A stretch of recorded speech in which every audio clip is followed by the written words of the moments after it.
Ah si, si, dans le parc. Je me tue lundi matin. Oh mon Dieu. Attendez. Je vais vous montrer quelque chose. Je vais voter votre...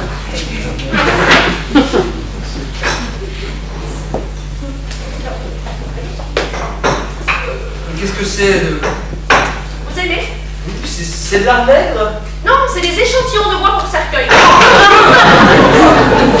Oh, Simon! Je me demande si vous possédez les ressources nerveuses nécessaires pour épouser Samy. N'avez-vous pas une gentille petite cousine éloignée qui ambitionne de pousser un landau dans les allées de Hyde Park? Si, mais je veux d'abord essayer avec Samy. Oh, évidemment, c'est une vocation. Mais à partir de lundi, vous ne serez plus là pour coller les morceaux. Oui, je sais. Vous avez bien dit lundi matin? Oui, à 8 h précise. Bon, vous n'allez quand même pas vous faire réveiller pour ça, si? Oh non, non, rassurez-vous, vous ne dérangerez personne. Je vais peut-être vous poser une question indiscrète, mais pourquoi ce geste? Une histoire d'autoroute. Ah, d'autoroute. Vous ne le savez peut-être pas, Simon, mais le parc qui entoure cette demeure a été donné par Richard Cœur de Lion. Et ces morveux de l'hôtel de ville ambitionnent d'y faire passer une bretelle d'autoroute. Eh bien, j'ai dit que moi vivant, elle n'y passera pas. Eh bien, elle n'y passera pas, moi vivant. C'est horrible ça, là. Oh, mais non, il ne faut pas en faire un drame quand on pense à tous ces gens tués tous les jours sur les autoroutes. C'est probablement ce que je me dirais s'il s'agissait du père Gisèle, par exemple. Mais avec vous, c'est l'autre père de nom, je pense. C'est pas croyable que vous pouvez être sympa, quoi. Eh oui, Simon, il faut faire toute ma vie. Ouais, le pire, c'est que je suis obligé d'attendre lundi. Pas question de me débiner avant. Ah, si j'avais su, je serais venu avec ma voiture à moi. Qu'est-ce qu'elle a, votre voiture? Les coquelicots qui se décollent. N'en parlez pas. Merci, Richardson. Milady n'a plus besoin de moi, je souhaite bon appétit à lui. Milady n'a plus besoin de moi, je peux y aller? Oui, oui. Question emplacement, j'ai pensé que Milady aimerait peut-être que je l'installe au milieu de la pelouse qui borde le jeu de croquet. Ah oui, c'est une excellente idée. De là, je pourrais voir toute la maison. Merci, Richardson. Je remercie. Moi, je ne sais plus à quoi ça tient, mais j'ai beaucoup moins faim que tout à l'heure. Ah, peut-être parce que ça vous dérange que quelqu'un vous regarde manger. Je vais vous faire un peu de musique. Voulez-vous que je vous joue la marche de la 3e brigade blindée? C'est bien? William l'adore. Ah.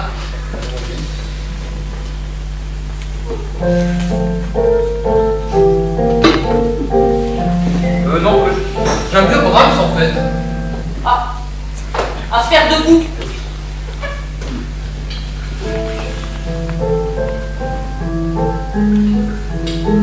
Hé, vous n'avez jamais été une professionnelle? Ah, vous voulez dire au piano? Oui, au piano. Ah, en quelque sorte, si, parce que quand j'avais 10 ans, mon oncle Édouard me donnait plutôt 10 shillings pour que j'aille jouer dans le jardin.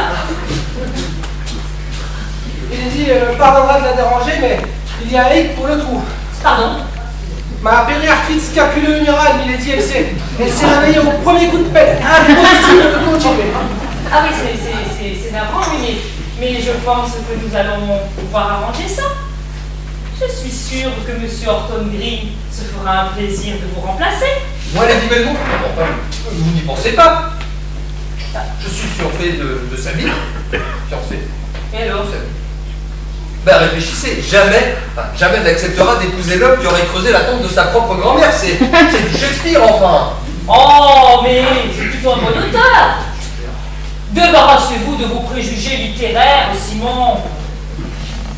Je vous tiendrai compagnie. Nous bavarderons. Bon, eh bien, ce devait être Hamlet. Eh bien, ce sera Frankenstein. Je vais le faire moi-même. C'est horriblement fatigant. Milady, elle va se tuer. Eh bien, ça me fera un bon début. Ça va, je mange là. Je passe. Monsieur me rappelle, c'est là. Le temps de finir une lettre, Simon, et je vous rejoins. Richardson, vous pourrez nous préparer du thé bien chaud, s'il vous plaît? Bien, Milady. Merci, Simon. Je n'oublierai jamais. Mais moi non plus, vous inquiétez pas, moi non plus. Oh, quelle drôle de génération, Richardson. Ils rêvent de nous enterrer, et quand on leur en donne une bonne occasion, ils font la tête.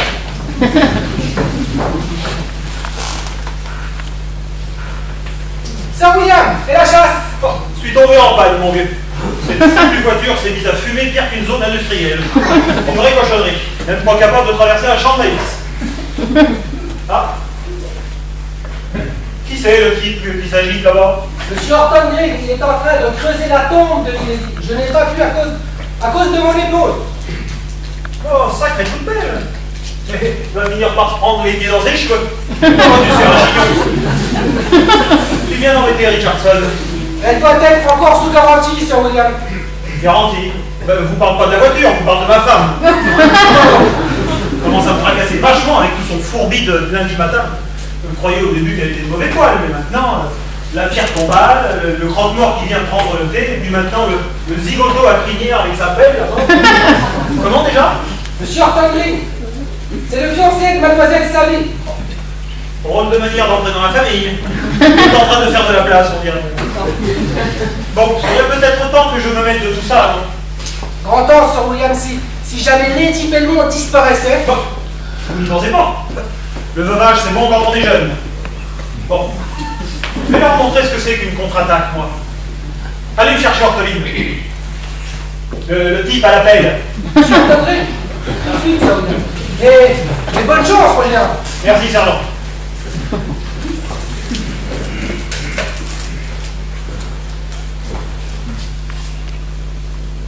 Allô, Gérald? C'est William. Ouais, salut, vieux. Ah, bravo, bravo. Le chevreuil, le téléphone pour ça, justement, ça accroche. C'est pas si je serai libre lundi matin. Non, non, rien de grave, le genre obligation familiale. Ah, ça, impossible de le savoir avant lundi matin. Mais si tu le faisais rôtir, ça arrangerait tout, non? C'est bon aussi, froid. Bon, alors, entendu comme ça. Bon, te rappelle lundi matin à 8h. Salut. Monsieur Horton Green est là, Sir William. Horton Green, c'est ça? Oui, Sir William. Horton Green. Horton Green. Horton Green. Ça va, envoyé. Monsieur Horton Green. Ah, monsieur Horton Green, je suis ravi de vous voir. Ah, moi également, monsieur. Veuillez excuser ma tenue, mais j'ai tenté. Et tu es en train de creuser la tombe de ma femme? Je suis au courant. Bravo. Sacré cheveux, mon vieux. C'est la deuxième fois que j'en vois des comme ça. La première fois, c'était dans un film d'épouvante. Sûrement jamais servi dans les chars d'assaut. Ah non, monsieur. Dommage. Vous voyez ce que je veux dire? Oui, très bien, monsieur. J'ai l'impression d'entendre parler mon grand-père. Avec un grand-père? C'est bien ça, mon garçon. Qui c'est? Ah, mon grand-père maternel, monsieur, le général de Gaulle. De Gaulle. De la deuxième aéroportée? Oui, monsieur. De Gaulle, tête de l'art? Je ne sais pas, monsieur. Le général Sir Walter Gordon de Gaulle. C'est ça, c'est tête de l'art, c'est bien lui. Oh, un sacré bougre de grand-père que vous avez là, piston. Un sacré. M'a sauvé la mise devant Gaza. Vous fiche mon billet que vous épouserez sa vie, j'en fais mon affaire. Ah, merci beaucoup, monsieur. Je ne pensais pas, ne m'attendais pas à ce. J'ai encore que thé, Sir William. Pourquoi faire? On est déjà bu, merci. Vous pouvez remettre sur la mémoire. Bien, Sir William.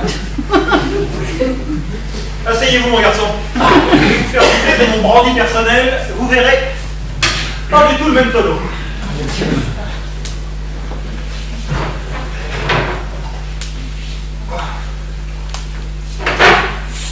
Comment déjà votre prénom? Salomon, hein? Non, Simon, monsieur. Simon. Et pas journaliste ou quelque chose comme ça? Ah, photographe de presse, monsieur. Consistant, quoi, au juste? Eh bien, à prendre des photos d'actualité et ensuite les revendre aux grands journaux. Rencontres officielles, grands mariages, catastrophes diverses. Merci, monsieur. Ce qui est le plus demandé, bien sûr, c'est la catastrophe. Seulement, voilà, il faut être là au bon moment. Comme ça va être arrivé une fois sur l'autoroute A3. 67 voitures en accordéon et pas un blessé grave. Un chef-d'œuvre. Aviez fait comment pour être là? Ah, freinage insuffisant. La voiture a été la 6e à venir s'emplâtrer dans le tas. Ensuite, il ne me restait plus qu'à prendre les photos. Et depuis, plus rien? Des broutilles, une ou deux inondations, un incendie, la princesse Anne en train de courir derrière son cheval. Cela peut être temps de vous mettre quelque chose de plus consistant dans l'objectif, non? Ah oui, monsieur, grand temps, mais quoi? Lady Sheila Belmont, appuyée à une pelle, debout au bord de sa propre tombe.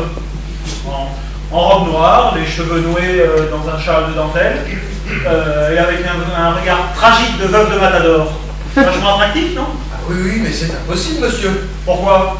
Avez-vous oublié votre appareil? Ouais, je dors avec, mais jamais les événements n'acceptera, enfin. Vous connaissez une femme qui refuse de se faire photographier, vous? On n'aurait qu'à lui dire que c'est une photo à coller dans l'album de famille. Témoignage posthume de son geste héroïque, exemple de fermeté indomptable à transmettre aux générations futures, etc. etc. Le genre de choses qui vous mènent tout droit dans l'encyclopédie britannique, mon garçon. Ça ne se refuse pas. Pardonnez-moi, monsieur. Est-ce qu'on ne vous aurait pas surnommé dans l'armée Willy la carotte? Oui, je crois avoir lu ça dans les mémoires de Tête de l'Art. Et puis ces mémoires lui aussi? Allons bon. Ce que vous espérez, en somme, c'est qu'en faisant éclater le scandale au grand jour, vous allez mettre le ministre des Transports dans l'obligation d'annuler ce projet de bretelle. Vous êtes malin, mon général. Vous n'êtes pas tellement bête non plus, vous savez. Alors? Bah alors je marche. Dans les bras, Simeon. Simon, monsieur. Merci, monsieur. Maintenant, mon garçon, exécution. Avant de vous mettre à baratiner ma sacrée bonne femme, il s'agit d'abord de finir de creuser le trou. Ah oui, le trou. Et voyez-vous, absolument indispensable que les photos paraissent dans les journaux du dimanche. C'est pas trop tard, j'espère. Ah, si je suis à Londres avant 16h, c'est dans ma poche. Il y a un train? Oh, vous payez un hélicoptère. Ah, je pense qu'un taxi suffira, monsieur. Bon, allons-y. William, déjà de retour, qu'est-ce qui s'est passé? Eh bien, envie de te revoir, chérie, tout simplement. Envie aussi de discuter avec ce jeune homme au sujet de sa vie. Au sujet de sa vie. Et pour lui dire quoi? Des questions à lui poser. Et ça, et tout, et le reste. Elle a l'intention de l'épouser, mais je suis grand-père. J'espère que tu n'es pas allé lui raconter l'histoire du pollen qui féconde les fleurs, hein? Il la connaît sûrement déjà. Mon pauvre Simon, vous allez nous devoir un week-end épouvantable. Mais pas du tout les événements, bien au contraire, je suis alors ravi. Bon, en même temps, si vous permettez, je vais aller terminer le tour, parce qu'il y a toujours encore. Allez, on pourra mettre tout à l'heure. Vachement dynamique, hein? Petit-fils de Tête de l'Art. De Gann, de la 2e aéroportée, c'est son grand-père. Oh, pauvre Sally. Elle va finir par faire des enfants de troupe, hein?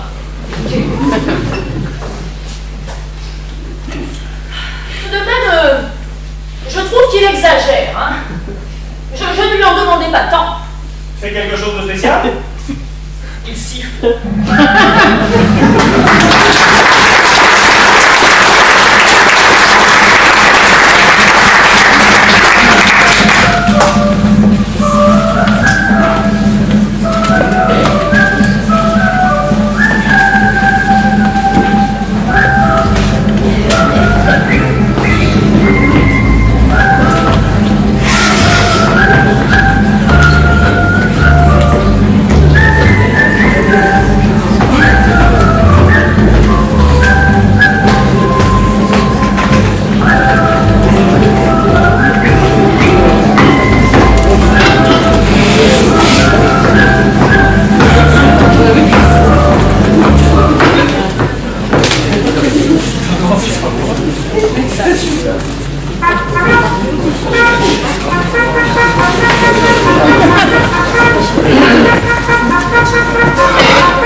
La première sonnerie, monsieur Hubert. Oui, je sais, Richardson. Mais je voudrais que votre femme me prépare un gargarisme. Je dois lire la Bible ce matin à l'office et je me sens déjà un peu enroué. Chaque fois que j'ai une émotion, il faut qu'elle me tombe sur les cordes vocales. Monsieur Hubert a eu une émotion. Ah oui, hier à la chasse. Oui, alors je vois un énorme lièvre s'engouffrer dans un fourré. J'épaule en attendant qu'il sorte de l'autre côté. Il sort, je tire, pan! C'était le setter irlandais du docteur Hamilton. Que monsieur Hubert se console en pensant que ça aurait pu être le docteur Hamilton qui sortent du fouet. Oui, c'est vrai. En plus, je lui ai juste coupé la queue, alors. Du chien. Bon, dites-moi, Richardson, les journaux ne sont pas arrivés? Non, monsieur, le facteur pédale toujours moins vite le dimanche. À cause justement des suppléments illustrés des journaux, ça augmente le poids. Bon, dites-moi, il n'est pas arrivé quelqu'un cette nuit? Il m'a semblé entendre un bruit de voiture. Exact, c'était Harry Christopher Wellington qui revenait de Londres. Qui ça? Le chauffeur de taxi du village. Il ramenait monsieur Horton Green. Ce garçon avait eu la bonne idée de repartir pour Londres. Pourquoi a-t-il eu la mauvaise idée d'en revenir? Oh, pardon. Bonjour, monsieur. Bonjour, monsieur Horton Green. Bien dormi? Oh, admirablement, monsieur. Jusqu'au moment où une espèce ou quelqu'un s'est mis à jouer de la trompette sous ma fenêtre. C'était Richardson. Et c'était du clairon. Une tradition familiale du dimanche. Ordre de Sir William. La première sonnerie est pour se préparer à aller à l'office. La deuxième pour aller à l'office. Bien, je ne vais pas à l'office, mais je suis ravi d'avoir pu en profiter, en tout cas. Je remercie. C'était la première sonnerie ou la seconde? Ah, la première. Ah, alors dans ce cas, je crois que je vais retourner m'étendre sur mon lit. C'est la position la plus agréable que je connaisse pour entendre sonner du clairon. Écoutez, je suis désolé de ne pas pouvoir vous offrir les journaux du dimanche. Pour vous tenir compagnie, ils ne sont pas arrivés. Oui, je sais, monsieur. Quand ils arriveront, ça s'entendra. Enfin, je veux dire qu'on entendra le facteur, quoi. Ah, vous voilà, lâcheur. Alors, il paraît que vous êtes allé passer la nuit à Londres. C'est du joli pour un fiancé. Mais enfin, monsieur Horton Green n'est le fiancé de personne que je sache. Si, monsieur, et c'est un secret. À tout à l'heure. Qu'est-ce que ce type peut m'agacer, alors? Tu cherches quelque chose? Ah bah oui, mon agenda de cuir noir. Il me faut le nom du frère et du mari de la sœur de la femme de Petitpot. Maçon. Ah, tu as besoin d'un maçon? Ma pierre de total. Oh, non, ça suffit, hein. Oh, mon monde, j'ai cauchemardé toute la nuit. Et ce matin, en ouvrant les volets de la chambre, j'ai eu la joie de contempler la chose que tu as fait creuser devant le terrain de croquet. Charmante façon de commencer un dimanche. On ne dit pas du mal du dimanche avant d'avoir vécu le lundi, Hubert. Mais tu ne m'auras pas. Tes efforts pour essayer de m'effrayer sont puérils. Et je suis prêt à te parier, sans livre, que tu seras encore vivante demain matin. Et même demain soir. Pas si ces sales bulldozers mettent leurs pieds ici. Avec ou sans bulldozer. D'accord, je tiens les 100 livres. Si je suis morte, tu les donneras à sa vie. Tu lui diras que c'est pour acheter des coquelicots. Des coquelicots? Quelqu'un pourrait-il me prêter 10 shillings? Pas question de lâcher un billet d'une livre à leur foutu quête. Ah, ça sur toi, Fiston? Oui, évidemment. Bon, écoute, ce n'est pas pour te le reprocher, papa.